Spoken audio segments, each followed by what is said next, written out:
자, 인사하고 시작하겠습니다. 안녕하세요. 이렇게 인사를 하고 시작할지 몰랐는데 어떻게 또 우리 학생분들께서 찾아오셔서 우리 실강생분들 얼굴도 보고 기출해설 특강을 하겠습니다. 2023년 보호직 시험이 어제 있었고 어제 이제 해설 자료도 올리고 오늘 이제 그 특강을 하고 있는데 먼저 그 보호직 학생들이 또 걱정을 하는 사람들도 있을 거고 그리고 걱정을 할 때도 이게 근거 없는 얘기 때문에 수험생들이 막 괜히 더 불안해하고 이런 게 있거든요. 그래서 제가 객관적인 그냥 자료를 다시 한번 확인차 보여드립니다. 지금까지 이제 보호직이 통합이 되고 나서 통합이라는 건 이제 보호관찰직과 소년보호직이 통합이 되고 나서 가장 커트라인이 높았던 시험은 통합 1기입니다. 우리가 보통 보호직은 여기 1기라고 부르거든요. 전 1기 때부터 제가 또 신기하게 가르쳤고요. 어쨌든 그때 이제 81명을 뽑았고 이때는 남녀 구분 모집이 아니었습니다. 이때는 남녀 통합 모집이었거든요. 그때 81명 뽑을 때 24.6대 1이었고요. 이거는 그냥 원서 접수 경쟁률이에요. 실 경쟁률은 파악되지 않았고 어쨌든 원서 접수 24.6대 1이고 그 다음에 커트라인이 81점입니다. 이게 지금 보호직이 통합된 이래로 가장 높은 커트라인입니다. 남녀 통합으로 봤고요. 그리고 2009년부터 이제 남녀 구분 모집을 시작하거든요. 2009년부터 그 구분 모집을 시작한 이래로 가장 커트라인이 높았던 게 남자가 2009년에 79였고요. 여자가 2009년에 80이었는데 작년에도 80이었죠. 똑같죠. 그렇죠? 그러니까 구분 모집이 시작된 이래로 남자는 가장 컷이 높았던 게 79점이었는데 그 당시에 40명을 채용했고 경쟁률이 20.7대 1이었습니다. 그때 79였다 얘기고 그 다음에 2009년 여자의 경우에는 10명 뽑았습니다. 10명을 뽑을 때 경쟁률이 58.6대 1이었는데 그때 커트라인이 80이었고 그 다음에 이제 작년이죠. 작년에 원서 접수는 32.8대 1이고 실제 시험장 간 사람 이게 중요한 거죠. 실제 시험장 가서 시험 본 경쟁률은 22.8대 1인데 작년에 80이었죠. 그죠? 그리고 그 사이에 이제 조정 점수라고 하는 이 회계망측한 제도가 있었는데 그때는 뭐 대부분 사회복지학을 안 보고 다 이제 뭐 여러 과목 볼 수 있는 선택 과목 있기 때문에 그때는 우리하고 아무런 상관이 없다라는 겁니다. 자, 작년에도 5과목이 대체로 쉬워서 뭐 커트라인이 90 넘어가는 거 아니야 이상한 소리 하다가 저한테 욕 많이 먹었잖아요. 그렇죠? 그래서 수험생들이 근거도 없이 막 하고 또 합격 예측 시스템에도 거짓 정보를 올리는 학생들이 생각보다 종종 있습니다. 그러니까 샘플의 대표성이 떨어지는 경우죠.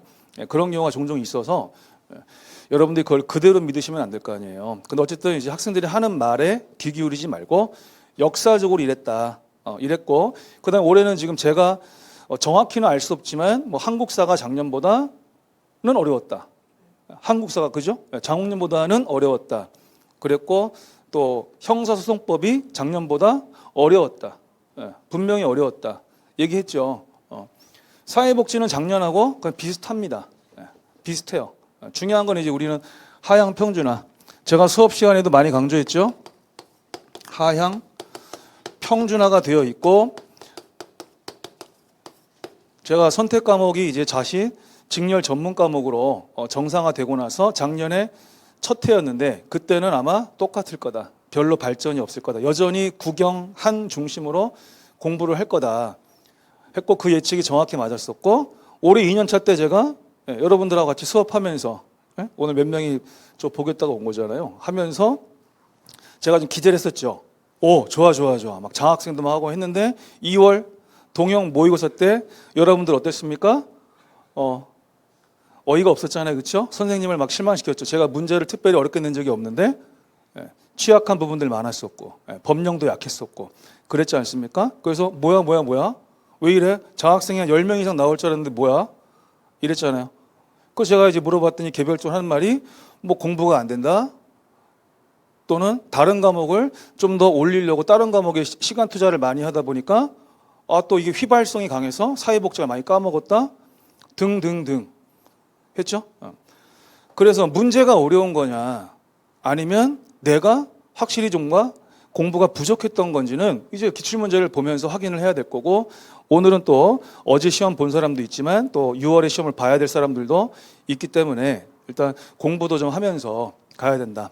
그래서 4월 시험을 6월에 시험 본 학생들은 반드시 공부하셔야 된다라고 했죠. 이건 제가 기출문제 분석 특강 때도 강조를 드렸습니다. 그래서 올해 이제 그 고득점 동영 모의고사가 이제 4월 말에 또 개강을 할 텐데 저도 좀 문제의 수준을 더 높여줘야겠다 이런 생각이 듭니다. 자, 수준 높이는 거 어렵지 않아요. 제 눈만 좋아지면 괜찮아요. 지금 제가 이 안에 불을 다 껐습니다. 이 칠판의 화면이 제가 수업을 진행해야 되는데 화면이 제가 눈이 지금 너무 안 좋아서 잘 안 보여서 불을 다 꺼서 이쪽이 조금 저는 어둡게 나오더라도 아마 칠판은 더 선명하게 보일 거고요. 저는 더 목소리를 정확하게 전달할 겁니다. 그래서 내일 제가 백내장수를 하러 가기 때문에 이제 다음에 수업을 개강할 때는 좀 더 좋은 컨디션으로 수업을 할 수 있지 않을까라고 생각을 합니다. 자, 일단 그 정도로만 하고서 내용을 한번 보도록 하겠습니다.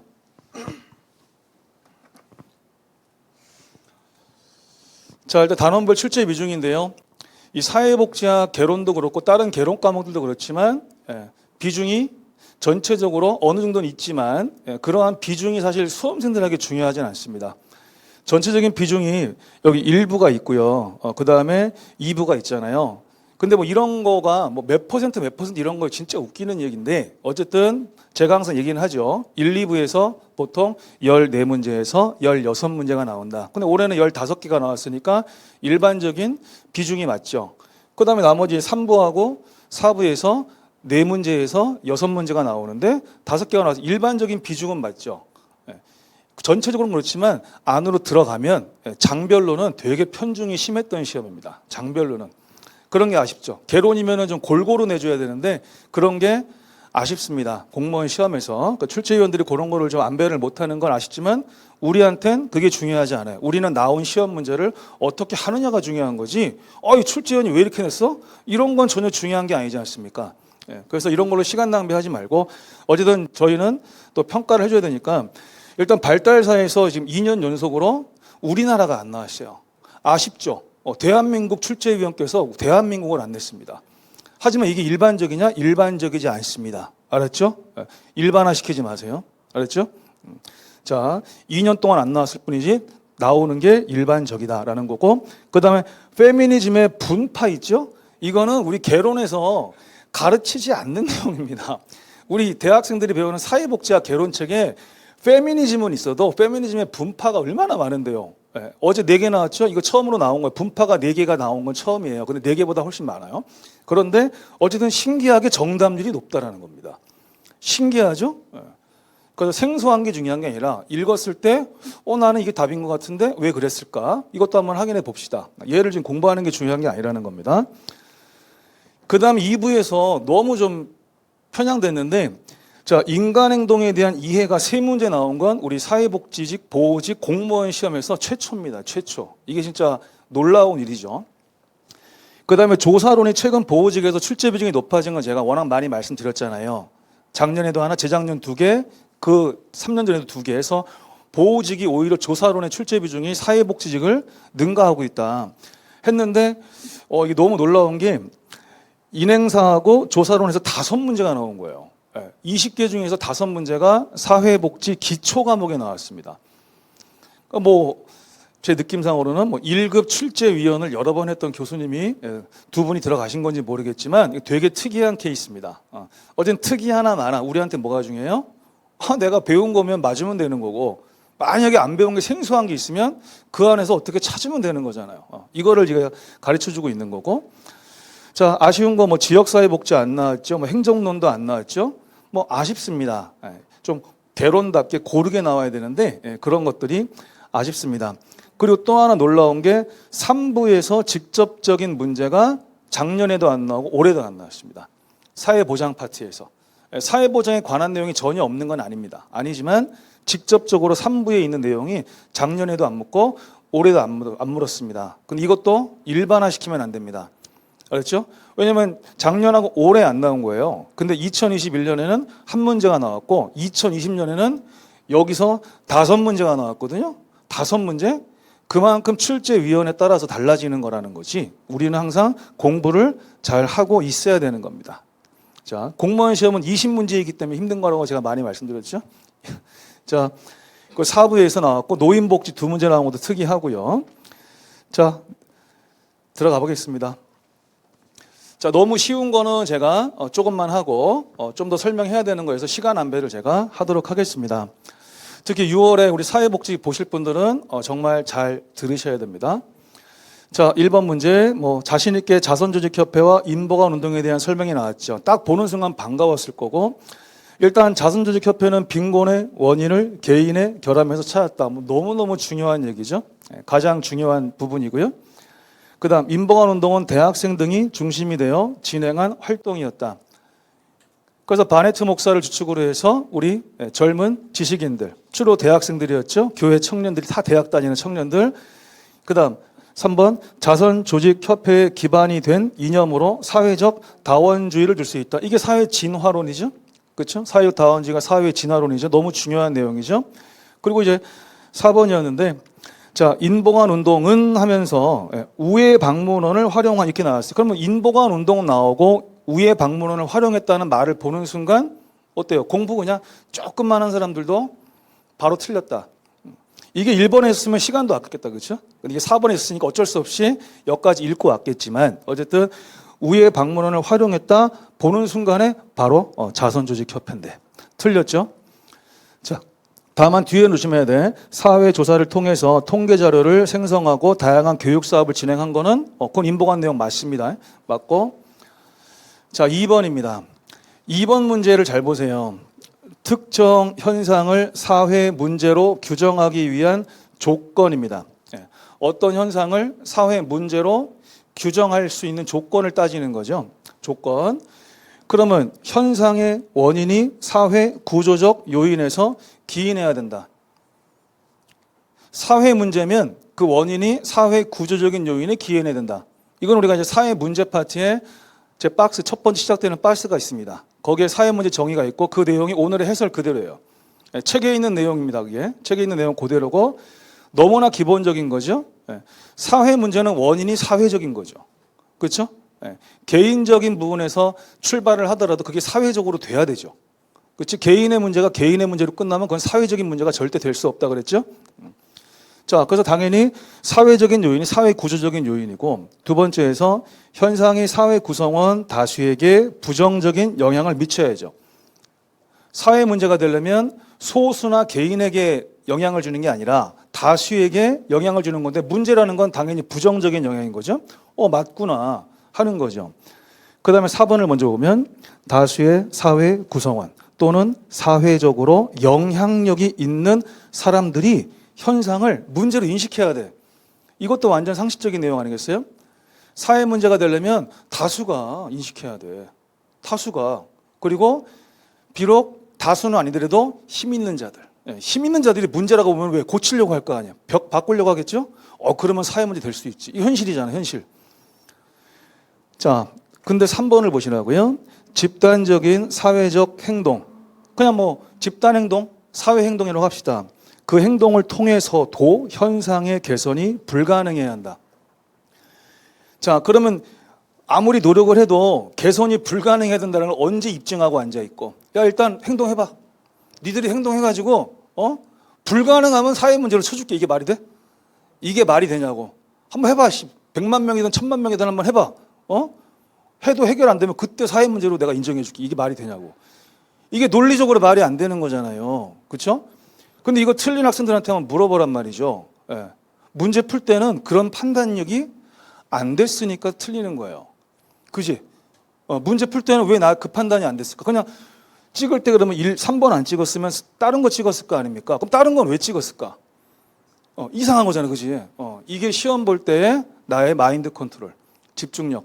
그래서 어저께 이제 사회복지가 마지막 과목인 사람들 순서대로 풀었을 때 앞에 이제 뭐가 좀 어려웠고 형사소송법도 많이 어려웠다. 그때 심리적인 영향을 많이 받았냐, 적게 받았냐가 또 있는 거고. 그렇죠? 과목에서 과목이 넘어갔을 때 또 잘 적응하는 사람이 있는가 하면 좀 아까 그 과목 때문에 계속 뭔가 찜찜해가지고 멘탈 흔들리고 시간 관리 힘들어하는 사람들도 있는 거죠. 그래서 제가 평상시에 자꾸 훈련을 시켜드리는 이유가 그런 거잖아요. 시험 볼 때 쌤 얘기가 떠올라라. 그냥 보이는 대로 가자. 보이는 대로. 읽히는 대로 읽자. 상상력 발휘하지 말고. 이거였어요. 그래서 이건 말이 안 되는 거거든요. 말이. 자, 그래서 어려운 문제가 절대 아닙니다. 이거는. 내가 어떤 멘탈이었는지를 한번 돌아보는 게 중요하고, 우리 사회복지 볼 사람들은 나는 저런 거에 절대 틀리면 안 되겠다. 마음을 다잡으시고. 3번 문제입니다. 강점 관점 나왔죠. 그럼 강점 관점하고 대비되는 건 뭐예요? 병리 관점. 병리 관점. 항상 우리가 반대가 있는 것은 반대를 염두에 두고 가는데 단어가 힌트죠. 자, 개입의 초점을 희망과 가능성에 둔다 그랬죠. 참 익숙한 표현이죠. 그럼 이제 문제 풀 때 또 우리 연습하는 거죠. 일단 강점 관점 묻고 있는데 이게 맞단 말이죠. 아니 뭐 희망하고 가능성에 두니까 맞는 말이죠. 그러면 기억이 들어가지 않은 거에서 일단 4번은 탈락이구나. 탈락이구나. 이거 연습하는 거죠. 그다음 외상이나 질병이 개인을 강하게 할 수도 있다. 할 수도 있다. 그렇지? 약하게 할 수도 있지만 강하게 할 수도 있다. 이것도 가능성이네. 그러면 맞아. 니은도 강점 관점이 맞아. 그럼 니은이 없는 거를 지우고. 그러면 이제 기역 니은을 읽고 여기서 어디로 가요? 리을로 가죠. 그럼 디귿을 읽으면 안 되는 거죠. 저는 이거를 계속 훈련시켜 왔고, 저는 훈련을 시켜도 이거를 시험장에서 잘 써먹는 제자가 있고 시험장 가서 하면서 못 써먹는 제자가 있단 말이지. 저는 써먹으라고 계속해서 교육 훈련을 시키는 거죠. 그럼 여기서 이제 리을로 가란 말이지. 해결해야 할 과제에 대한 전문가를 클라이언트가 아니라 사회복지사로 인식한다.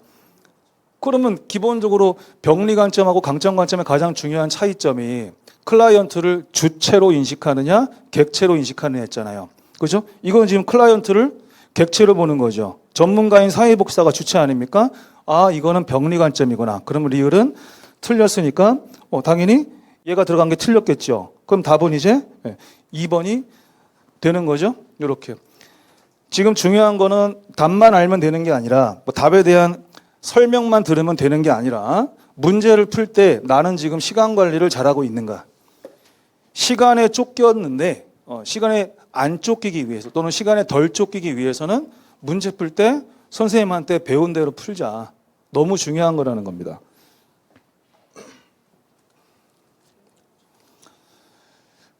자, 4번. 자, 로행보고와 돌고프 나왔죠? 그러면 이게 우선순위잖아요. 일반적인 문제 출제 형태죠. 그럼 이제 생평자 최질 사진에서 생평 안 나왔고 자가 나왔죠? 그러면 디귿 나왔죠? 그 다음에 자 다음에 최인데 바로 위에 최가 있죠? 그 다음에 니은인데 여기 니은이 없네요? 그럼 니은 나왔죠? 게임 끝났죠? 네. 비록 적은 내용이지만 이 적은 내용 중에서도 2개만 맞추면 바로 답이 나오는 거죠. 그지? 여기서 또 이제 습관적으로 확인 정신이 투철한 사람들은 굳이 또 최질, 사진 다 하고 앉아 있다고. 그러지 말라는 거예요. 시험장에선 답만 찾았으면 된 겁니다. 시험장에서는 알았죠? 생평자, 최질사진, 생평자, 최질사진 해가지고 잘 외우고 시험장에선 시간을 낭비하지 말자. 자, 5번 선별주의와 보편주의 설명인데요. 자, 정답 빼고는 전부 다 반대로 써놨어요, 지금. 일단 수혜자에게 스티그마를 남긴다.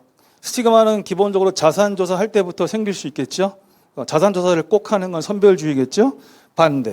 그 다음 보편주의 복지는 선별주의 복지보다 제도적 지속성이 떨어진다 그랬는데 제가 보편적인 프로그램과 선별적인 프로그램 중에 어느 게 없애기가 좋다 그랬죠.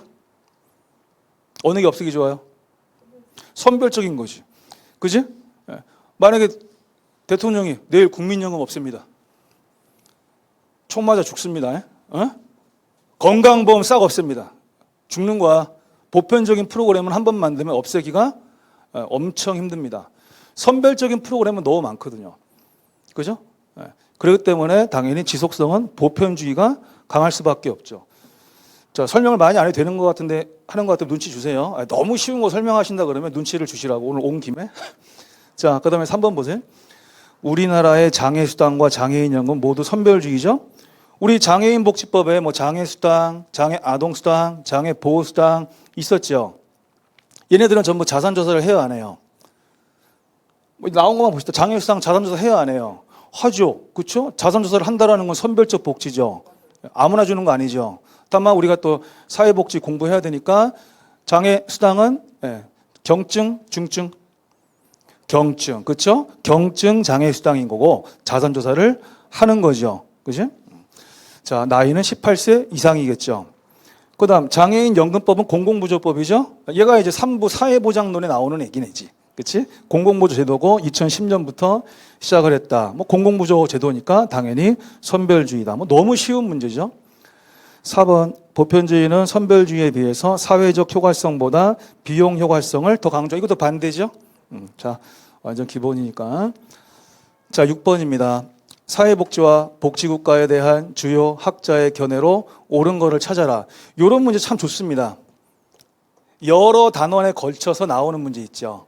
이게 수험생 입장에서는 이런 것들이 좀 더 까다롭게 다가올 수는 있어요. 여기저기서 나오니까. 하지만 좀 변별력을 키우는 데는 좋습니다. 왜냐하면 공부를 좀 더 잘하고 열심히 한 사람이 좀 더 잘 보는 게 좋은 시험이거든요. 자, 일단 로마니 신이죠. 로마니 신 하면 우리가 사회복지 개념 변화고 가장 기본적인 게 자녀적 개념에서 제도적 개념으로가 중심이잖아요. 그랬을 때 공공지원에서 민간 공공 혼합, 와, 말 잘 만들었죠. 그렇죠? 하지만 우리가 속지 않죠. 그래서 우리가 민간 지원에서 공공 지원으로 또는 뭐 민간 차원의 복지에서 이제 어떤 시민의 권리 차원으로 뭐 자선적인 차원에서 시민권으로 이렇게 했죠. 자, 그래서 1번은 틀렸고 그 다음에 기도 있습니다. 제3의 길에서 교육에 대한 투자보다 할 때 벌써 느낌이 이상합니다. 그 다음에 현금 지급을 통한 복지 지출의 확대를 주장했다. 우리 제3의 길 안에 사회 투자 국가론이 있죠. 사회 투자 국가론, 그렇지? 벌써 느낌이 이상하잖아. 읽으면서부터. 그래서 기본적으로 현금 지급 같은 그런 소비적인 지출을 억제해라. 현금 지급 같은 소비적 지출을 억제하라. 그리고 투자를 늘려라. 투자적 지출이라고도 하고 사회 투자를 늘려라. 사회 투자의 핵심은 인적 자본에 대한 투자와 사회적 자본 투자다. 또 인적 자본의 핵심은 어른들이에요, 애들이에요? 애들이죠. 인적 자본의 핵심은 아동이다. 했죠? 자, 그렇게 해서 완전히 반대로 기술했다는 걸 알 수가 있고요. 자, 그 다음에 3번. 자, 윌렌스키와 르보가 나왔고요. 비공식적 조직에 의한 지원을 사회복지 활동으로 인정할 수 없다 그랬어요. 그럼 암기도면 생각나는 거 뭐 있죠? 그렇죠. 솔비는 통용에서 공사중 나왔죠. 이 중에서 뭐 적용하면 돼요? 이거 적용하면 되는 거죠. 암기도움이. 그래서 공식적 조직에 의해서 수행되어야 사회복지 활동이라고 할 수 있다. 고로 비공식적 조직에 의한 지원을 사회복지 활동으로 인정할 수 없다. 맞는 말이네. 그렇죠? 딱 적용한 거죠? 딱 적용한 거. 그래서 암기 도우미도 잘 쓰고 좋습니다. 자, 그 다음에 에스핑 안데르센이 나왔고요. 사회 민주주의 복지국가에서는 사회 정책이 계층화를 강화하는 방향으로 작용한다고 주장했다는데, 자, 이것도 우리가 이제 워낙 중요한 거니까 복습하는 겁니다. 우리 또 사회복지 학생들 공부해야 되니까. 자, 에스핑 앤더슨의 3분법 자유를 조사했다. 에스핑 앤더슨은 또는 에스핑 안데르센은 자유를 조사했다. 조합주의가 보수주의죠. 그러면은 계층화하고 탈상품화가 있었어요. 탈상품화와 계층화가 있다. 그러면 자유주의는 높은 계층화, 낮은 계층화. 높은 계층화. 그 다음에 탈상품화는 낮은 탈상품화. 그 다음 조합주의는 어차피 가운데죠. 그냥 뭐 한계가 있다. 그 다음 사회민주주의는 계층화가 높은 계층화, 낮은 계층화. 낮은 계층화. 탈상품화는 높은 탈상품화. 이거였죠? 그럼 낮은 계층화라는 거는 기본적으로 사회정책이 계층화를 강화시키는 게 아니라 계층화를 완화 또는 약화시키는 거죠. 그렇죠? 약화 내지는 완화시키는 거죠. 자, 그렇게 해서 절대 틀릴 수 없다. 절대.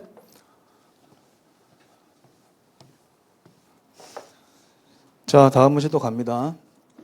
7번 노인복지법. 자, 우리가 얼마나 많이 했습니까? 지겹지 않습니까? 어? 여보의 일제주 학 와서 대분류하고 그 다음에 여가 뭐예요? 여가복지시설이죠. 예, 여가복지시설에는 경복교가 있죠. 경복교. 그럼 경복교에서 경로당, 복지관, 노인교실, 경복교는 전부 다 노인 여가복지시설인데 여기 재가노인 나와서 땡 틀렸고. 자, 그 다음에 노인 주거복지시설은 암기동이 뭐죠?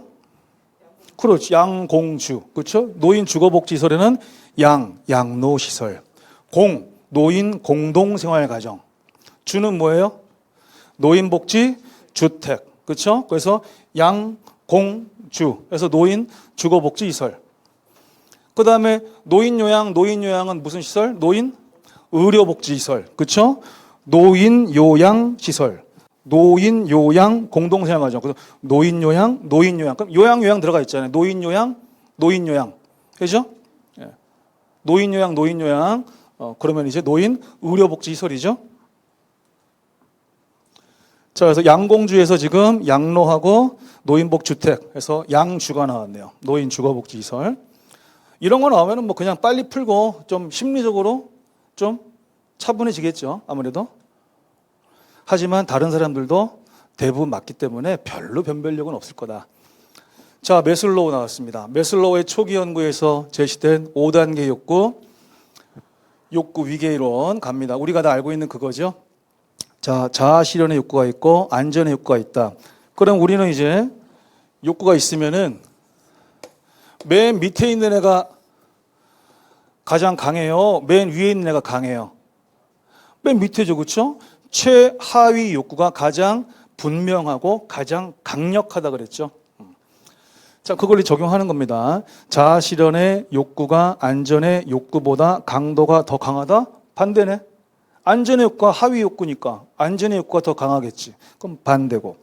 그 다음 존경의 욕구와 자아 실현의 욕구는 성장 욕구에 해당한다? 뭐가 틀렸어요? 존경이 틀렸죠. 자, 제가 수업할 때 항상 이렇게 껐죠. 항상 이렇게 끄죠. 맨 꼭대기 하나 따로 놀고 밑에 4개 따로 놀죠. 그래서 유일한 성장 욕구라고 표현했어요. 그것도 1급 시험할 때 제가 1급 시험에서 그동안 아마 가장 짧은 문제였을 거다. 문제가 다음 중 성장 욕구는 정답 자아 실현 끝. 가장 짧은 문제였다. 자, 그 다음에 3번 소속감과 사랑의 욕구는 충족된 직후에 욕구의 강도가 더 강하다. 이 얘기는 그런 얘기네. 밥을 다 먹은 다음에 밥 먹고 싶다. 그지? 밥이 더 먹고 싶다. 이런 얘기랑 똑같은 거잖아, 지금. 말이 되겠어요? 당연히 안 되지. 밥을 다 먹었는데 밥이 더 먹고 싶다. 자, 우리는 저기 먹방하는 사람들이 아니에요. 그 다음에 4번 안전의 욕구가 일정 수준 충족되어야 소속감과 사랑의 욕구에 대한 동기가 부여된다. 항상 우리 이렇게 그림 그렸죠. 하위 욕구가 어느 정도 충족돼야 다음, 어느 욕구 충족돼야 다음, 이런 식으로 공부했죠. 생각나시죠? 이 액션이. 그래서 저희는 어느 정도 충족되어야 라고 표현했고, 제가 주로 여기는 일정 수준 충족되어야 라고 표현한 것 뿐이죠. 그래서 그게 그거다라는 거고요. 자, 9번입니다. 페미니즘의 분파 나왔어요. 와, 페미니즘의 분파가 뭐야? 라고 해서 처음에 이 문제 읽을 때는 그 문제의 길이도 왠지 좀 길어 보이고 당황했을 수 있지만 우리는 항상 뭐라 했어요? 생소한 문제가 나오면 다른 사람도 생소한 거야. 우리가 무슨 페미니즘 운동을 하다 온 사람들은 아니잖아요. 그렇죠? 뭐 시민단체 활동하는 사람들도 아니고 특별히 관심을 가진 사람이 아니라면 저런 분파를 어떻게 알겠어요? 일반적으로 사회복적에서 가르치지 않아요. 특별히 그 교수님이 그쪽에 큰 뭔가 있지 않은 이상은 책에 있지도 않습니다. 있지도 않은데 어쨌든 왜 읽다 보면은 왜 얘가 답인 것 같지? 라는 거죠. 자, 급진주의 페미니즘이고요. 이것 때문에 이걸 열심히 공부하실 필요는 없습니다. 급진주의 페미니즘은 뭐 가부장제, 가정에서의 여성 차별과 억압에 초점을 맞추면서 여성 억압이 여성의 생물학적 특성인 출산에 따른 남성에 대한 의존에서 나타난다고 주장한다. 자, 여기서 만약 우리가 포인트만 하나 알고 가면은 급진주의 페미니즘에서는 이 생물학 특성의 출산이 있죠. 여자만 애를 낳는다라는 거. 여기에서 이제 뭔가 차별이 발생하는 겁니다. 이게 급진주의에서 특히 강조하는 부분이기는 합니다. 그 정도 기억해 주시고, 그다음에 마르크스 나왔죠? 우리가 아는 그 마르크스 생각하시면 되는 거잖아요. 그럼 여기서 키워드를 보시라고요. 여성 억압이 계급 지배적인 생산 양식. 벌써 느낌이 오죠?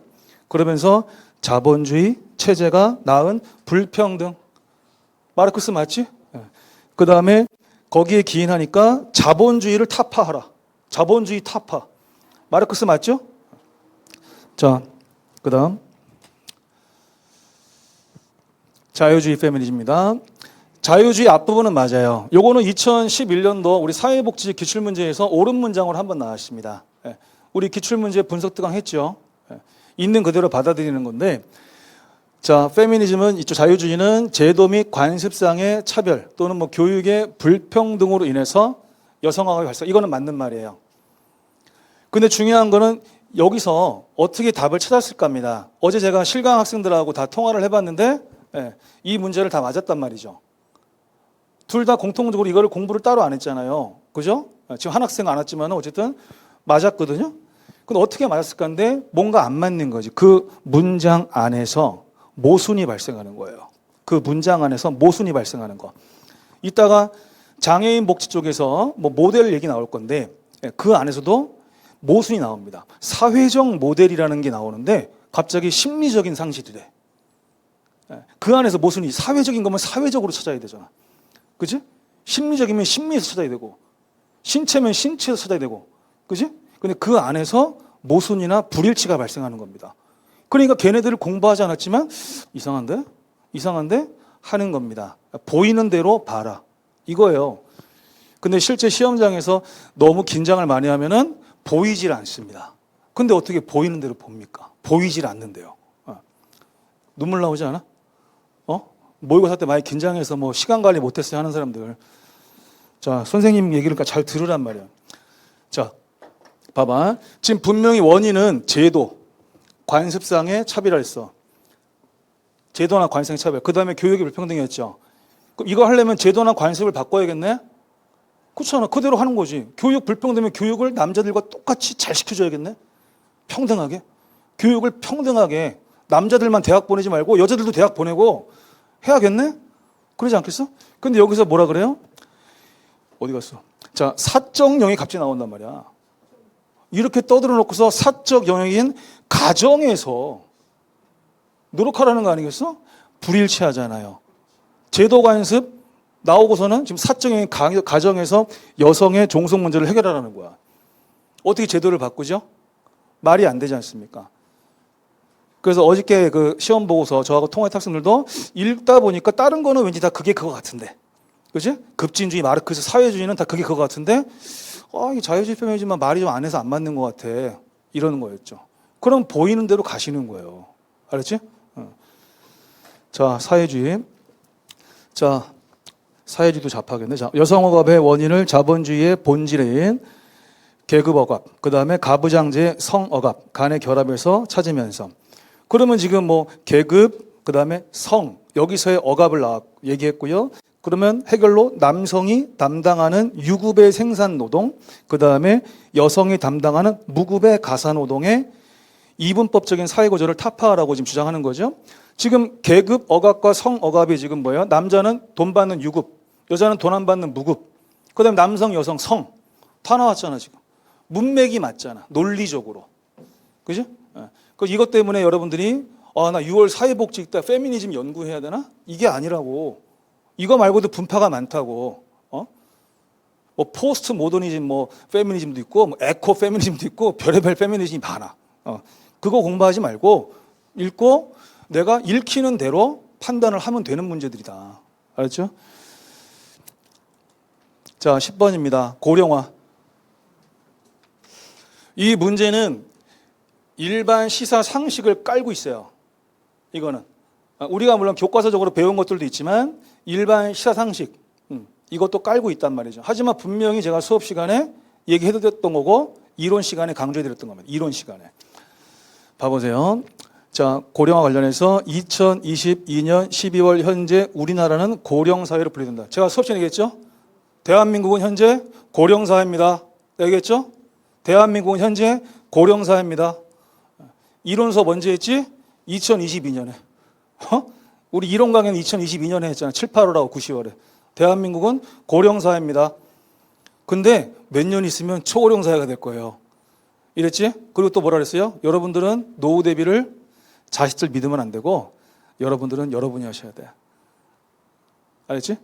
나라 믿지 마. 여러분이 해야 돼. 내가 그랬지? 왜? 우리나라가 세계에서 가장 빨리 늙고 있다. 이거는 다 아는 거잖아요. 인구 절벽도 제일 빠르다면 우리나라가 아는 거예요. 근데 시험 볼 때 제가 그랬죠? 분명히 아는 건데 시험지에 써 있으면 왜 내가 흔들릴까? 이거 내가 몇 번 얘기했을까 도대체 수업 시간에? 아는 건데 왜 시험지에만 써 있으면 아는 게 모르는 게 되고 헷갈리는 게 될까? 이 얘기했지? 자기를 믿어라 했어요.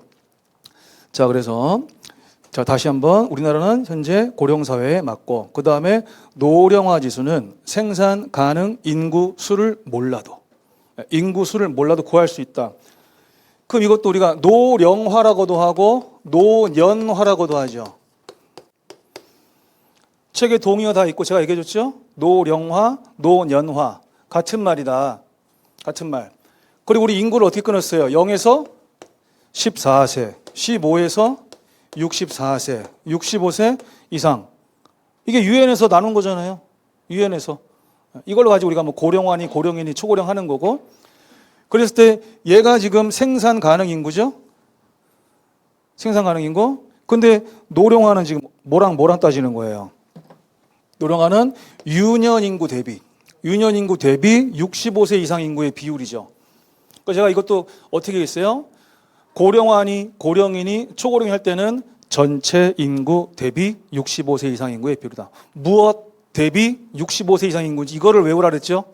그때 고령화 뭐 7% 이상, 그 다음에 고령 14% 이상, 초고령이면 20% 이상인데 걔가 전체 인구 대비 65세 이상 인구의 비율이다. 전체 인구 대비. 그다음 노령화나 노년화 지수는 뭐라 그랬어요?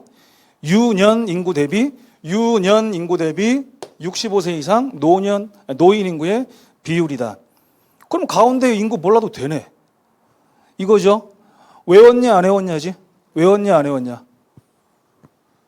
자, 선생님이 외우라는 건 외운다.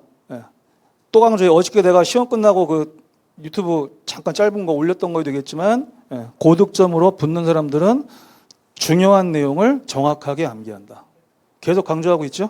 선생님이 외우라는 것도 안 외웠는데 뭐 어떤 핑계를 댈 겁니까? 이따가 또 나와. 내가 외우라는 거 안 외워서 틀린 거 또 나온다고. 자, 그래서 기억도 맞고 니은도 맞죠. 그러면 여기서 이미 탈락됐고요. 그 다음에 4번도 탈락됐죠. 그럼 여기서 디귿을 읽을 필요가 있어요, 없어요? 공부를 했으면. 공부를 할수록 시간은 더 아껴지는 거지. 맞지? 공부를 했을수록 시간은 더 남죠. 당연하지. 그 디귿은 볼 필요도 없는데 일단 공부를 정상적으로 했다고 치고 보는 거예요. 자, 리을에서 OECD 회원국 가운데 우리나라 노인 빈곤율이 높은 이유 중 하나는 노인의 경제활동 참가율이 다른 회원국에 비해 낮기 때문이다. 그럼 리을에서 이제 정답이 결정돼야 하는데, 우리나라의 노인 빈곤율이 높은 이유 중에 하나가, 자, 경제활동 참가율이 낮다라는 건 뭐야? 우리나라 어르신들은 별로 일을 안 하신다라는 거잖아요. 이거는 여러분들이 상식적으로 판단을 해야 되는 거죠. 물론 뉴스나 이런 데는 많이 나왔습니다. 근데 수험생들은 뉴스를 볼 시간이 별로 없으니까. 저도 이제 텔레비보지 마. 이제 하지만 어쨌든 뭐 TV로만 보는 건 아닌데 어쨌든 공부하라는 얘기지. 그래도 상식적으로 우리나라가 다른 나라보다 노인들이 일을 잘 안 하나? 라고 했을 때 만약에 이미 시사 상식으로 알고 있었으면 바로 틀린 걸 아는 것이고 헷갈리면 고민을 하는 거죠. 그지? 어쨌든 중요한 거는 우리나라 노인분들이 다른 나라 분들, 특히 OECD 회원국들 다른 노인들보다 일을 많이 하십니다. 일을 많이 하세요. 어제 제가 우리 실강 들은 학생 오늘 잠깐 인사한다고 왔는데 어제 나 통화하다가 우리 잠깐 웃었잖아. 그 중에 하나가 이 학생이 집에 가서 답을 맞췄는데 이 문제를 틀렸답니다. 틀렸다 그러지? 네, 틀렸다고 했는데 틀린 거를 보자마자 그 생각이 딱 떠올랐대. 아, 맞아. 노량진에 일하시는 노인분들이 많다라는 게 딱 틀리고 나니까 생각났다는 거야. 왜 많은지 알았다는 거야. 노량진에 일하는 노인분들이 많이 있었다라는 게 틀리고 나서 이제 답 맞추고 떠올랐다. 그래서 아이고 시험 끝났는데 그지? 어떡합니까? 자, 다만 우리 어르신들이 어떤 기사에는 뭐 그렇게도 나와 있어요. 경제활동 참가율도 OECD 국가 중 1위. 근데 노인 빈곤율도 1위. 왜? 그만큼 우리나라가 사회보장이 발달된 나라가 아닌 거지. 연금을 포함하여 공적인 연금을 포함해서 우리나라가 사회보장이 발달된 나라가 아닌 거죠. 그렇죠? 상대적으로 아닌 거죠. 분명히. 그 다음에 경제활동에 참가를 하시는 분들은 아무리 많아도 그분들이 받는 페이가 많겠어요? 노인 일자리 사업이라고 들어봤죠? 이거 대부분 정부에서 하는 건데 한 달에 30만 원도 못 받는 경우가 대부분입니다. 너무 금액이 낮죠. 그래서 한 사람이 만약에 풀타임으로 근무를 하면 한 달에 그래도 한 150 이상은 받거든요. 근데 이거를 4명, 5명이 나눠서 하니까 한 달에 30만 원도 받을까 말까 하는 거죠. 그지? 그러니까 일은 많이 하시지만 소득이 낮다. 이런 얘기죠. 그래서 이거를 이제 상식적으로 알고 있었으면은 풀리지만 안 그랬으면은 뭐지 이러다가 그냥 나도 모르게 막 대충 찍게 됩니다. 근거도 없이 찍게 됩니다. 이게 제일 큰 문제예요. 디귿은 원래 읽을 필요가 없지만 왜? 틀린 내용이니까 확인을 해야죠. 우리나라의 고령화 속도는 제가 뭐라 그랬어요? 제일 빠르다 그랬죠. 제일 빠르다 그랬죠. 뭐 이거 됐잖아. 제1이 뭔데? 그지? 제1이 뭔 뜻이냐고. 가장 빠른 거잖아. 근데 여기 지금 일본보다는 느리다고 돼 있죠? 일본보다 더 빠르죠. 당연하죠. 이거 제일 빠른데? 자, 그래서 우리가 2000년 자, 복습 차원에서 교재에 있는 기본서에 있는 거 그대로 써드립니다. 우리나라는 2000년에 고령화 사회가 됐고 2017년에 고령 사회가 됐습니다. 현재 고령 사회가 이어지고 있죠. 그 다음 2025년에 초고령 사회가 될 겁니다. 될 거예요. 현재 추계상으로 그렇지만 뭐 장담은 할 수 없습니다. 왜냐하면 원래 고령 사회도 2018년에 되는 걸로 추계가 됐다가 1년 빨리 됐거든. 근데 여기는 지금 얼마 안 남았으니까 뭐 안 틀리겠지. 근데 그건 시험 공부하고 상관이 없으니까. 어쨌든 이걸 통틀어서 우리가 이제 고령화 속도라고 하는데 고령화 속도 우리나라가 빨라도 많이 빠릅니다. 많이 빨라요. 자, 됐습니다.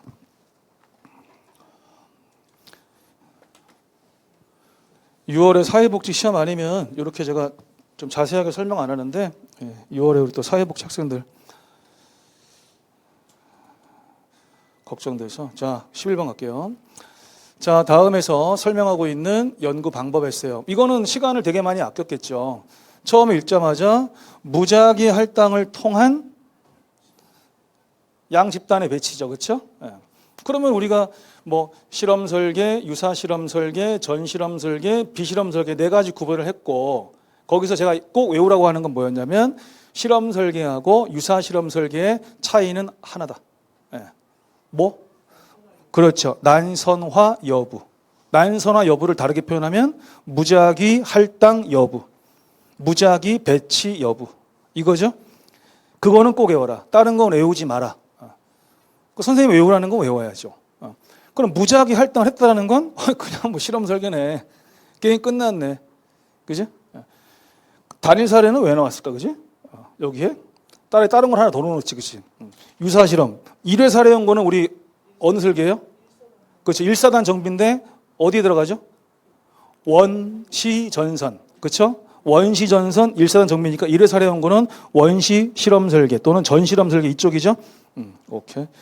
자, 시간 아껴서 다행이고 중간중간에 시간을 아낄 수 있는 문제가 생각보다 꽤 많이 있었습니다. 자, 확인을 하면서 왔고요. 자, 12번 장애인 복지입니다. 아까 얘기했죠. 우리가 자립생활 모델하고 비교했던 게 뭐였죠? 재활 모델이었고요. 그 다음 시민권 모델하고 비교했던 게 뭐죠? 복지 모델이었어요. 자, 하면 제가 얘기했죠. 복시민권이 좋은 거야, 복지가 좋은 거야. 속지 마. 당연히 시민권이 좋은 거야. 시민권이 더 센 거야. 라고 했죠. 복지라는 단어에 속지 마. 라고 했죠. 얘네들은 주체를 누구로 보냐 이걸로 나눴죠. 예. 자, 자립생활 모델이나 시민권 모델은 주체를 누구로 보겠습니까? 장애인 당사자로 보겠죠. 그렇죠? 클라이언트, 장애인 당사자들 또는 뭐 장애인과 그의 가족들, 장애인과 그가 속한 지역사회들을 주체로 보겠죠. 얘네들은 사회를 변화시키려고 노력하겠죠. 자, 재활 모델하고 복지 모델은 누구를 주체로 볼까요? 전문가나 치료자 등이겠지요. 뭐 또는 사회복사 등이겠지요. 그렇죠? 그러면 장애인을 뭘로 보는 거예요? 객체로 보는 거잖아요. 치료의 대상, 변화의 대상, 개입의 대상으로 보는 거죠. 자, 그래서 지금 여기 자립생활 모델은 삶의 선택에 있어서 장애인 당사자의 참여와 선택을 강조하는 딱 맞죠? 공부한 그대로 나왔고요. 자, 기억이 맞습니다. 우리 공부한 내용. 그럼 이것도 이제 2번 탈락되고, 그 다음에 니은 보십시오. 장애인 복지법에서는 장애 유형을 신체적 장애와 정신적 장애로 구분한다. 맞죠? 이것도 우리가 너무 많이 했죠. 아직 우리나라의 법에는 사회적 장애는 포함되어 있지 않다. 징그럽게 많이 했고, 신체적 장애는 몇 가지 유형이 있죠? 12가지 유형이 있죠. 그렇죠? 12가지 중에서 6개는 외부 신체 기능 장애고 또 6개는 내부 기관 장애인데 우리 이거 구분까지 다 했어요. 구분까지 다 했습니다. 자, 정신적 장애는 몇 가지가 있죠? 3가지가 있죠. 합이 몇 가지죠? 15가지. 유형이 정해져 있다. 다 했잖아요. 자, 구별하는 것도 이미 다 시험에 나왔던 바고. 자, 그 다음에 보세요. 사회적 모델. 일단 니은이 맞았으니까 니은이 맞으면서 1번은 타겟락이 됐고, 그 다음에 디귿 리을이니까 뭐 가까운 디귿을 먼저 가면 사회적 모델은 그랬어요. 사회적 모델은 이렇게 했는데 개인의 기능적 제한이 아니라, 여기까지는 괜찮죠. 여기까지 괜찮아요. 사회적이니까. 근데 갑자기 심리적 상실에서 장애가 발생한다. 그러면 사회적이란 단어하고 심리적이라는 단어하고 불일치. 아까 우리 자유주의 페미니즘도 그 문장 안에서 불일치. 그 다음 사회적 모델도 그 문장 안에서 불일치. 사회적이면 사회적인 요소에 찾아야지. 다 써있는데 이름에서 가르쳐주잖아. 이름에서. 자, 그래서 기본적으로 사회적 모델은 뭐 사회 환경과의 관계에 문제가 있다. 사회 환경과의 상호작용에 문제가 있는데 사회 환경을 변화시켜야 돼. 사회. 이거라고. 그래서 우리가 배우지 않은 거라도 읽어봐서 이상하면 이상한 거야. 왜? 우리는 그동안 배워온 상식이 있거든. 20, 30년 이상을 배워온 상식이 있기 때문에 그걸 적용하는 거라고. 그래서 이 사회적 모델이 이쪽으로 연결이 됩니다. 그래서 얘네들이 이제 같은 맥락이 됩니다. 자, 일단 디귿에서 답이 나와야 되고요. 만약입니다. 디귿을 읽었는데 이 안에서의 불일치를 못 찾았어. 그래서 내가 어쩔 수 없이 난 리을까지 읽어봐야 될 것 같아. 읽어봅시다. 정상화 이론은 했죠. 정상화 우리 많이 한 개념인데 장애인의 시설보호를 반대한다. 맞네? 시설보호 반대, 탈시설화 또는 시설보호 반대. 그러면서 지역사회 중심의 서비스 제공을 강조한다. 좋죠?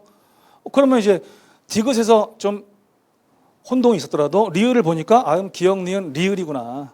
그 대신에 시간은 더 썼죠. 어쩔 수 없이 시간은 더 여러분들이 쓸 수밖에 없었습니다. 자, 체크를 하니까 안 좋은 거는 이제 여기서 시간이 더 걸리네. 자, 그 다음. 쓸데없이 긴 문제죠. 답은 금방 나오는데 괜히 길죠. 자, 우리 사회복지학에서는 이렇게 박스형으로 긴 문제가 오히려 답이 빨리 나오는 문제가 많다라는 걸 우리는 뭐 많은 기출문제를 통해서 접해봤어요. 자, 일단 비스택의 사회복지 실천 관계 원칙이고요. 우리가 아는 그 원칙이죠. 자, 고유한 존재, 고유한 힌트 나왔다. 결정적인 힌트. 고유하다. 다른 사람들하고 다른 거죠. 나왔고, 그 다음에 클라이언트 욕구에 기반을 둔 관계인데 이거에 따르면은 클라이언트의 특성을 인정해라. 특성. 사람마다 특성이 다르겠군요.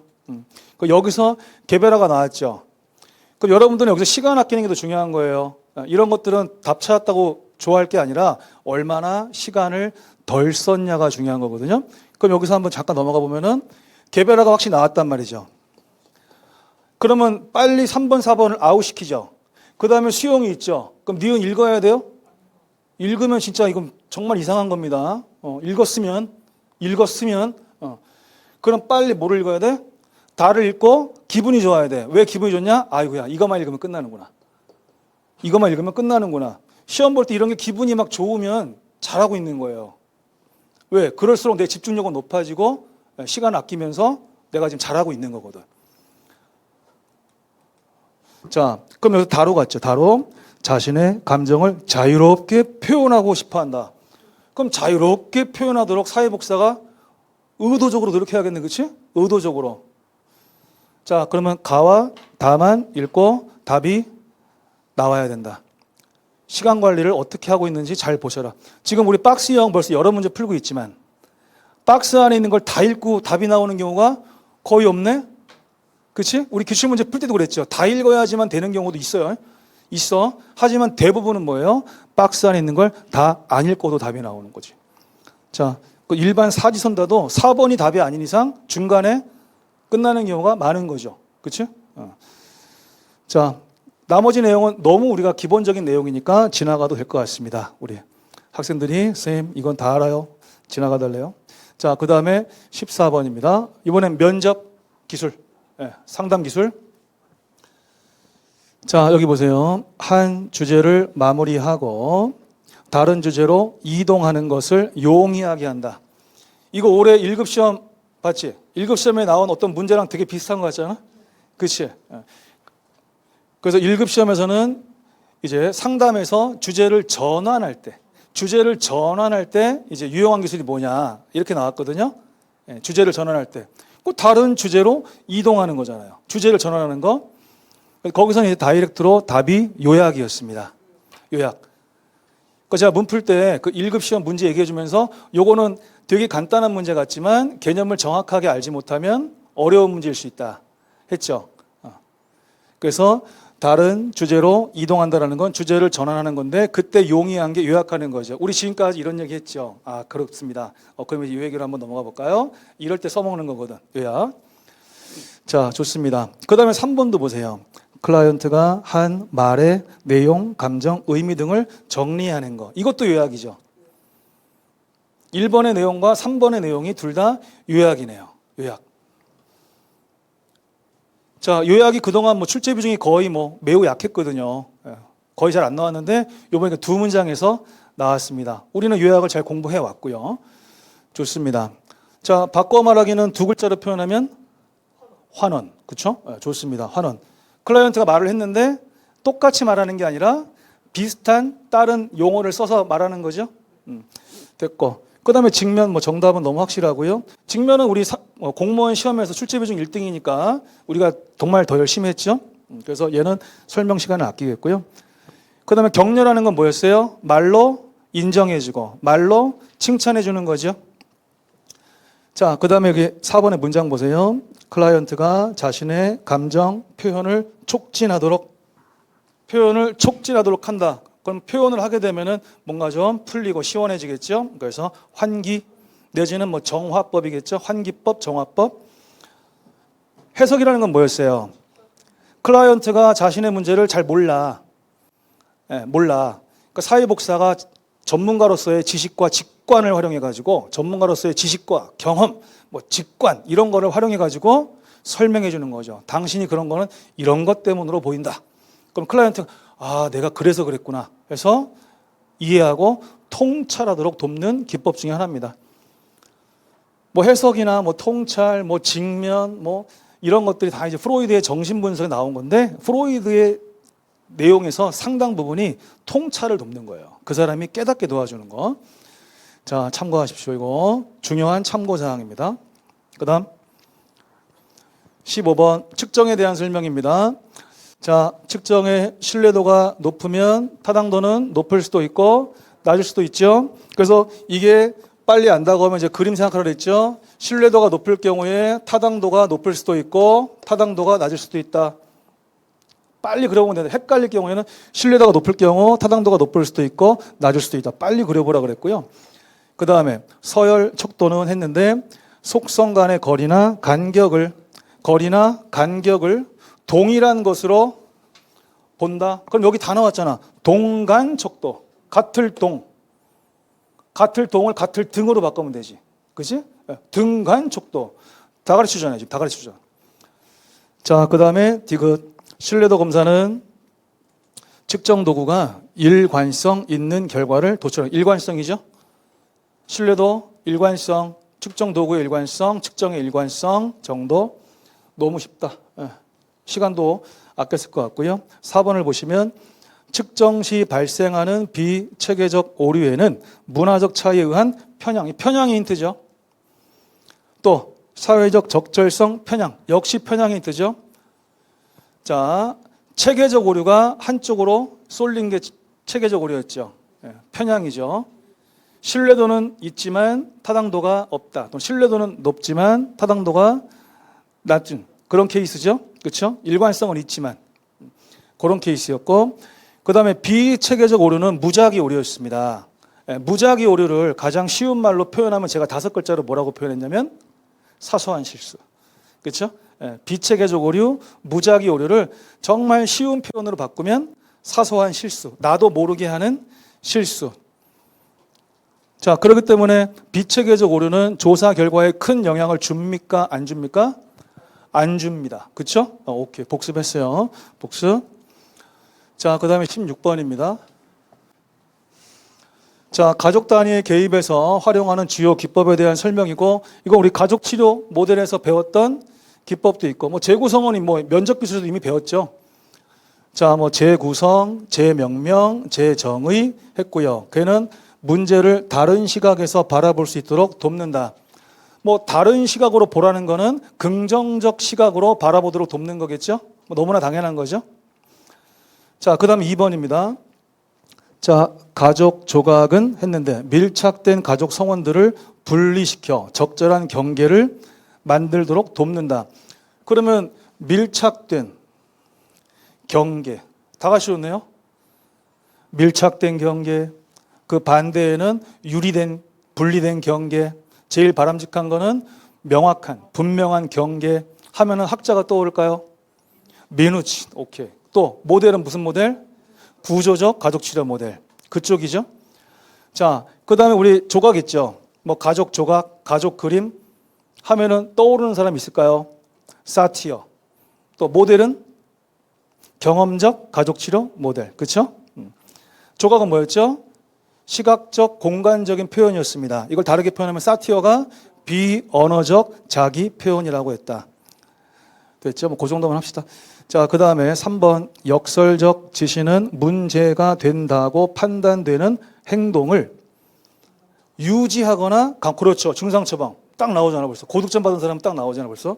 자, 그래서 증상 처방에 역설적 지시에도 4가지가 있는데 그 중에서도 제일 많이 쓰는 게 증상 처방이죠. 문제가 되는 걸 오히려 하세요. 날 잡아서 하세요. 이게 증상 처방이지? 오케이. 자, 역할 연습은 그냥 그대로 풀면 되는 거죠. 역할은 뭐라고 돼 있어요? 역할을 수행하도록 하여. 그렇게 해서 뭔가 좀 배워라 이거지. 그렇지? 그냥 보면 되는 거잖아. 여기서.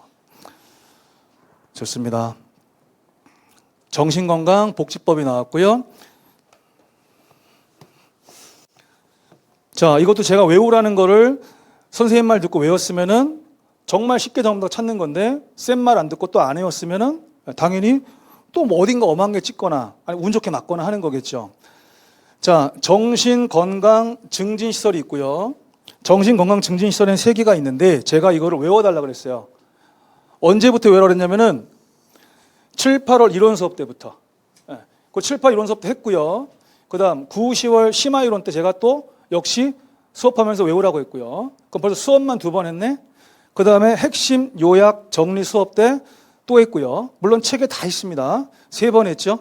3번 했고 그 다음에 1월 달에 대단문 대단해 그 안에 책 안에 문제가 있습니다. 문제 선지가 있어요. 지금 방문각에서 저희들한테 요청한 것 중에 뭐 적중의 신 해가지고 내가 문제로 낸 거 있잖아. 문제로 낸 거하고 실제 문제하고 지문이 부분적으로 일치하는 거 있죠.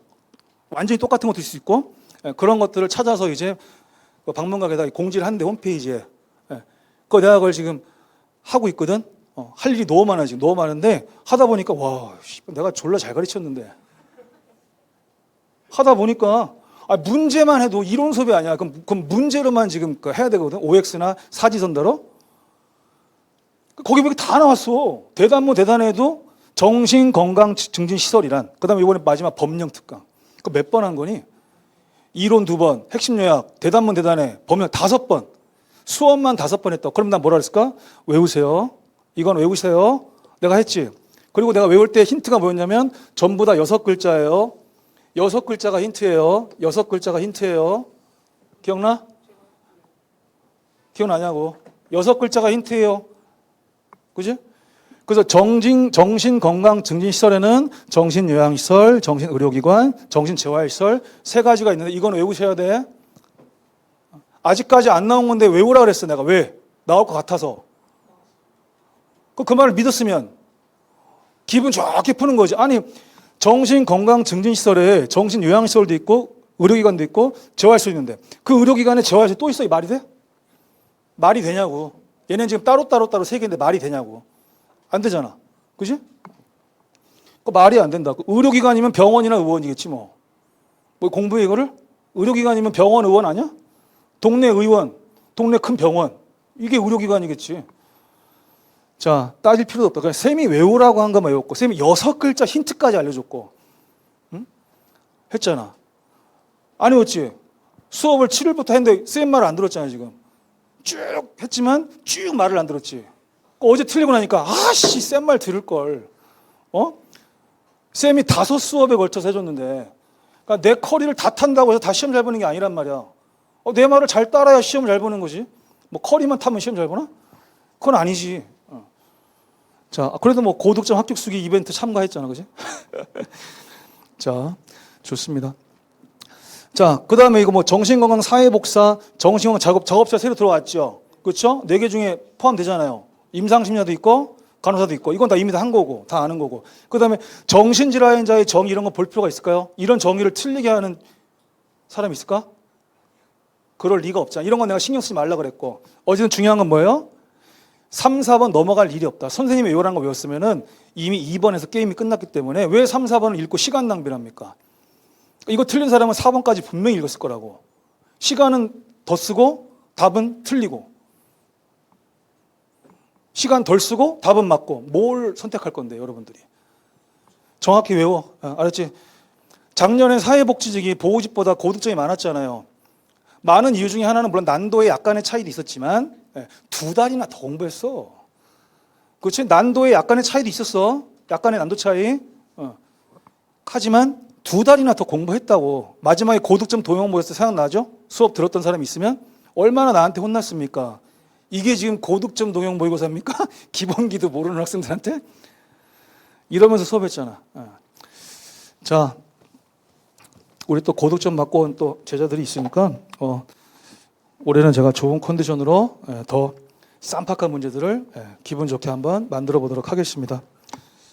자, 이걸 들고서 찾고 있어.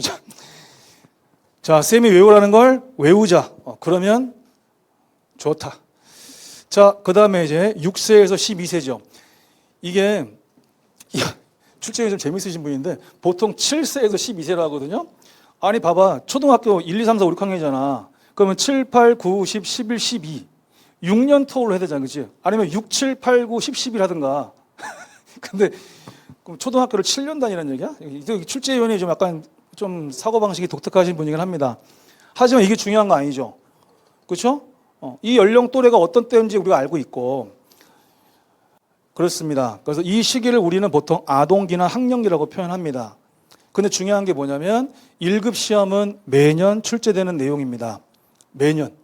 정말 중요한 내용인데 이게 사회복지직이 아니라 보호직에 나왔다는 게 되게 특이한 거예요.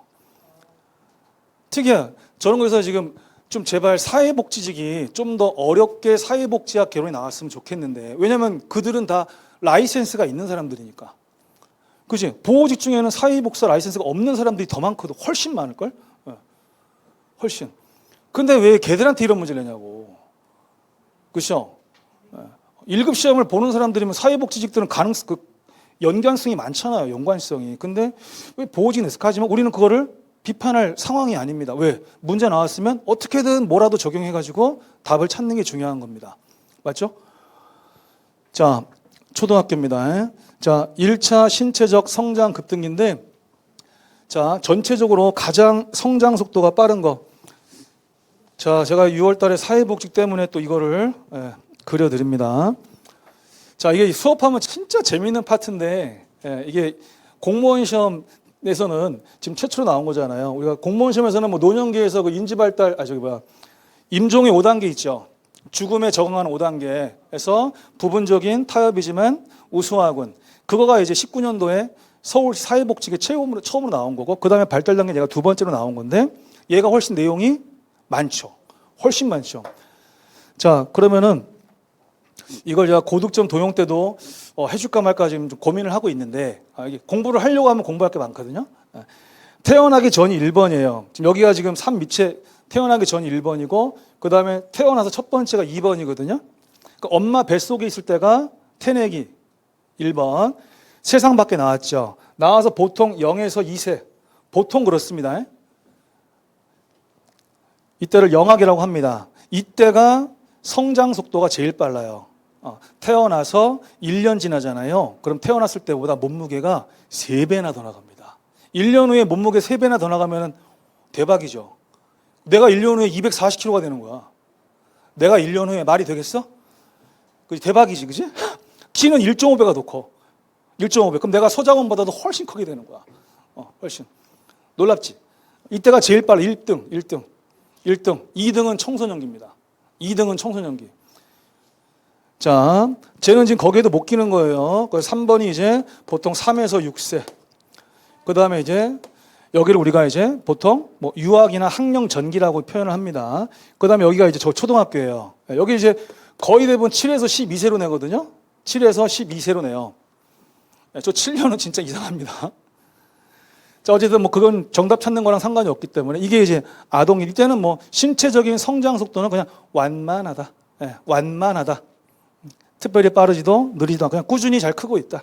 이 정도입니다. 그 다섯 번째가 여기가 청소년이거든요. 이때가 이제 13세에서 보통 19세로 끊습니다. 24세까지 가는 경우도 있는데 지금 이 수업은 그게 중요하지 않아요. 알았죠? 그 다음에 여기가 가장 정점을 찍는 시기가 6번 청년기입니다. 청년기. 그 다음에 꺾이는 시기가 중년기고 노년기 이렇게 됩니다. 이건 제가 1급 수업할 때 제가 10번 이상 그리면서 수업을 해요. 왜? 이걸 연상하라. 문제 풀 때 연상하라. 필요하면은 그려라. 시험지에다 그려놔라. 이렇게 해서 교육시키는 거거든요. 여러분들은 지금 이거를 외우라는 건 아니고 어쨌든 가장 신체적인 성장 속도가 빠른 거는 태어나서 첫 번째 단계고 두 번째로 제2의 성장 급등기는 이제 청소년기라는 겁니다. 자, 그러면서 이제 한번 예비학습 한 거예요. 예비학습. 보호직에 최초로 나왔기 때문에. 자, 그 다음에 2번 보세요. 피아제가 제시한 형식적 조작기 단계의 사고가 주로 나타난다고 했는데 피아제 하면 암기도움이 뭐죠? 그렇죠. 감, 전, 구, 형. 이때 형식적 조작기가 마지막이죠. 그 형식적 조작기는 어른들이에요? 아직 청소년이나 아동이에요? 청소년이나 아동이죠. 그렇죠? 자, 프로이드와 피아제는 공통점이 있었어요. 프로이드의 마지막 생식기와 피아제의 마지막 형식적 조작기는 전부 성인기 이전까지죠. 성인기 이전까지죠. 그렇죠? 우리는 흔히 청소년기라고 합니다. 그렇죠? 청소년기라고 합니다. 청소년기. 그럼 지금 우리는 4번을 지금 얘기하고 있는데, 그렇죠? 하나는 얘 얘기했고 하나는 청소년기 얘기한 거죠. 자, 감정구 형이 청소년기를 얘기하는 거예요. 청소년기. 됐고. 자, 그 다음 3번 보세요. 이 시기에 아동은 단체 놀이를 통하여 개인의 목표가 집단의 목표보다 우선시됨을 학습하게 된다. 자, 이거를 처음 보는 사람이라 하더라도, 처음 보는 사람이라 하더라도, 자, 단체 놀이를 하죠. 단체 놀이를 다른 말로 하면 뭘까요? 집단 놀이. 근데 개인의 목표가 집단의 목표보다 우선시 되는 걸 배운다고? 그러면 이건 누가 봐도 거꾸로네. 단체 놀이, 집단 놀이 하니까 아, 집단의 목표가 더 중요하구나. 이거죠. 그럼 이거는 그냥 몰라도 아는 거지. 읽어보면 벌써 말이 안 되니까. 근데 이것도 시험장에서 긴장하면은요, 잘 안 읽혀요. 그 제가 계속해서 강훈련을 시켜드리고 있는 거잖아요. 계속해서. 자, 적어도 피아제 형식 주적기는 우리가 공무원 수업 때 반드시 외운 거고, 그 다음에 또 하나 외운 거 뭐였냐면은, 자, 에릭슨은 이 시기에 아동이 성공적인 발달을 하게 되는 능력이라는 미덕을 획득한다. 능력이라는 미덕.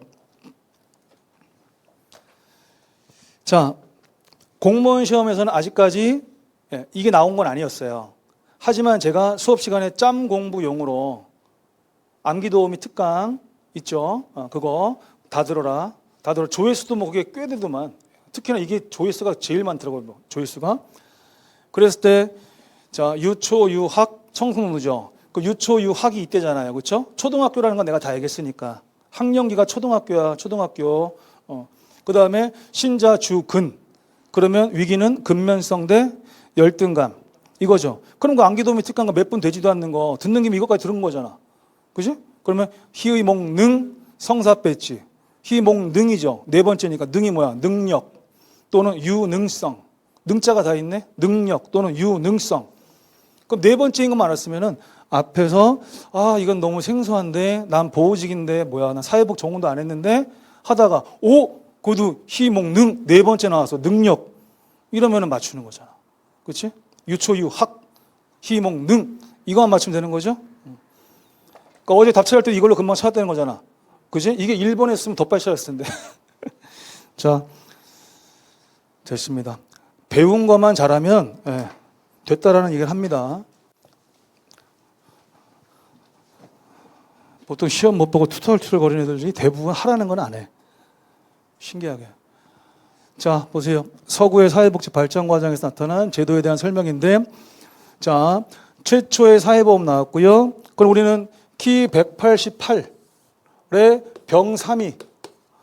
병3이가 뭐 했어요? 제사를 연구했죠. 188의 병3이가 제사를 연구했다. 그럼 얘가 최초네? 1883년 질병보험, 의료보험, 건강보험. 연금보험은 세 번째네, 그지? 네, 세 번째. 자, 그러면 이건 뭐 정말 자다가 툭 쳐도 외울 정도로 외운 거니까 아, 기억이 틀렸구나. 그러면은 2번 탈락, 또 3번도 탈락, 4번도 탈락? 어디 갔어? 옳은 것만을 걸으면 아 그렇지 기억이 탈락. 옳은 거 보니까 얘가 지금 틀렸으니까 1번 탈락. 니은 봐야죠. 자, 개정구빈법은 빈민의 처우를 균일. 그러면 이제 전국 균일 처우는 맞죠. 네. 그 계획하에 원외 구호를 여기서 이게 틀려버렸죠. 여기서. 그래서 우리가 개정화 전열기 작업회, 개정화 전열기 작업회 했죠. 전은 전국 균일 처우, 열은 열등 처우, 작업회는 작업장 수용의 원칙. 작업장 수용이잖아. 이건 뭐죠? 다시 시설로 들어오게 하는 거죠. 원, 내, 구제 원칙의 부활이죠. 그렇죠? 자, 그래서 너무나 확실하게 이제 틀린 걸 알 수 있다. 그럼 니은도 틀렸으니까 니은이 있는 거 2번도 탈락하고 그 다음에 4번도 탈락하고 그럼 이것도 두 개만 읽으면 답이 딱 나오는 거였죠? 자, 그 다음에 스피넴하고 이제 그 나치불법은 이제 강제노역장법, 작업장법이겠지? 자, 얘네들은 뭐 워낙에 우리가 뭐 중요한 내용들이니까 제가 더 안 해도 그냥 외우시면 될 것 같고요. 라스트. 자, 라스트 문제도 이제 인행사인데요. 자, 정답. 이거 나중에 하고, 그 다음에 이제 다른 거 먼저 하겠습니다. 자, 로저스는 비합리적인 신념을 제거하는 것을 기회의 목표로 했는데, 항상 뭘 읽으면 어떤 단어나 표현을 보고서 뭐가 떠오른다. 그러면 주어는 로저스인데 지금 비합리적 신념이 떠올랐다. 그럼 누가 떠오르죠? 그렇죠. 앨리스가 떠올랐죠. 불일치? 로저스가 아니구나. 끝. 그 다음 아들러가 나왔죠. 근데 각 발달 단계에서 심리사회적 위기를 갑자기 발달 단계가 나오고요. 심리사회적 위기가 나옵니다. 그럼 이 표현을 봤을 때에는 에릭슨 같다. 또는 아들러는 아니네. 뭐 어느 거든지 간에 뭐 둘 다일 수도 있고 이겁니다. 아들러는 이 발달 단계 가지고 시험에 단독으로 나왔었죠. 우리 기출문제집이 있죠. 사회복지직에서 그냥 인간의 발달과 이제 성격을 연결시키지 않은 학자, 연관시키지 않은 학자, 답 아들러.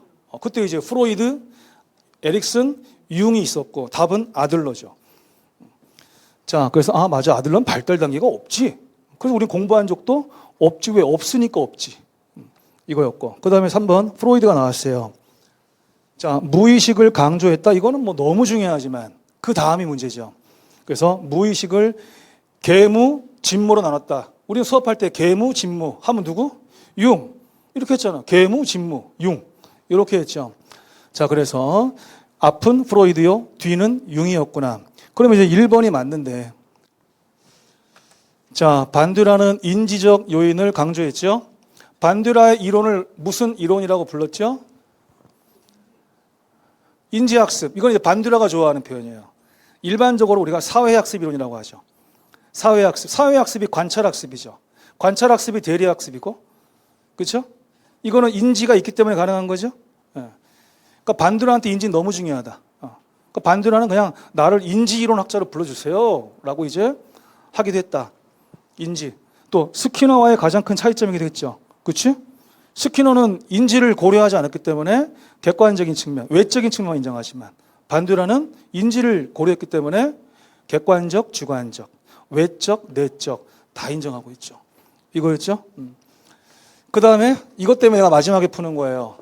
자기 강화의 개념을 제시했다. 너무 중요한 게 이제 자기 강화, 자기 효율성, 자기 조정인데 가장 중심적인 개념이 자기 강화. 물론 제가 수험생들한테 강조하는 건 자기 효율성이죠. 믿어라. 뭘 성공적으로 수행할 수 있다는 믿음을 가져라. 이건 제가 이제 강조하는 건데 어쨌든 자기 강화가 기본 개념이죠. 자기 강화는 자기 스스로 칭찬하는 것도 자기 강화고 자기 스스로 벌을 주는 것도 자기 강화죠. 쌤이 왜 이거를 마지막에 할까요? 보호직 시험 잘 봤어. 그 학교 갈 것 같아, 그렇지? 학교 갔다잖아 지금 우리 학생이 어저께 보고서. 그러면 내가 그동안 잘했구나. 힘든 수험 기간을 잘 이겨냈구나. 하면 남은 기간을 잘 또 마치면 내가 이제 공직에 들어가겠구나. 자기강 그 자기강 하는 거지. 그 다음에 또 뭐 사회복지 6월에 볼 건데 내가 좀 지금 부족함이 있다. 느꼈다. 그러면 남은 기간에 진짜 정신 바짝 차리고 반복하자. 다른 과목은 내가 상관할 수 없지만 적어도 사회복지학계로는 그래도 어쌤이 하라는 대로 최선을 다해서 해보자. 남은 기간이라도 해보자. 암기 과목은 단기간에도 충분히 확 끌어올릴 수 있다. 확 정말 확 끌어올릴 수 있다. 그래서 반복. 쌤이 버려준 거는 기분 좋게 버리고 쌤이 외우라는 건 무조건 외우자. 고득점으로 합격한 사람들은 공통적으로 중요하다고 하는 것을 정확하게 암기한다. 이걸 잊지 말라고. 그러려면 반복만이 살 길인 거지. 방법이 없는데 방법이. 자, 그래서 보호직 시험을 보신 분이든 아니든 중요한 게 아니라 이 해설을 보기 전에 문제를 그래도 좀 봤을 거 아닙니까? 그럼 자기가 풀어보고서 이 해설을 보면서 내가 왜 문제 풀 때는 그거를 기억 못했을까? 또는 내가 문제 풀 때는 왜 그거를 적용하지 못했을까? 이런 것들을 한번 깨우쳐 보시고 선생님이 그렇게 오랫동안 반복적으로 강조했음에도 왜 나는 시험 당일에 그 현장에서 선생님의 말이 안 들렸을까? 합격자들은 보통 선생님의 말이 들린다고 하던데 이게 중요한 거라고. 알았어요? 여기 지금 이거는 무료 강의이기 때문에 제가 뭐 디테일한 방법론은 최대한 지금 안 한 거예요. 왜 디테일한 까지 하면은 유료 강의 들은 사람들한테 내가 의리를 안 지키는 거잖아요. 그렇기 때문에 숨겼지만 쌤이 어쨌든 왜 그렇게 평상시에 또 강조하시고 또 강조했는지 알겠다. 왜? 실제 시험에서 적용을 하려면 와 진짜 훈련을 많이 해야 되는구나. 그지? 그래야 시험 때 쌤의 조언이 생각나는 거구나. 이겁니다. 그래서 우리 보호직 제자 또 어제 시험 보고 피곤한데 왔는데 또 좋은 결과가 기다려진다니까 좋겠고요. 자, 그렇고 그리고 사회복지 제자분들은 나중에 고득점 동영 모의고사에서 또 볼 텐데 그때 좋은 욕심 가지고 또 와서 좀 더 이제 빡센 문제를 접할 겁니다. 처음에 3주는 기존의 방문각 전국 모의고사 문제를 제가 활용해서 할 거고 그 중에서 제가 최대한 겹치는 거를 좀 빼서 새로운 문제를 추가를 해놨습니다.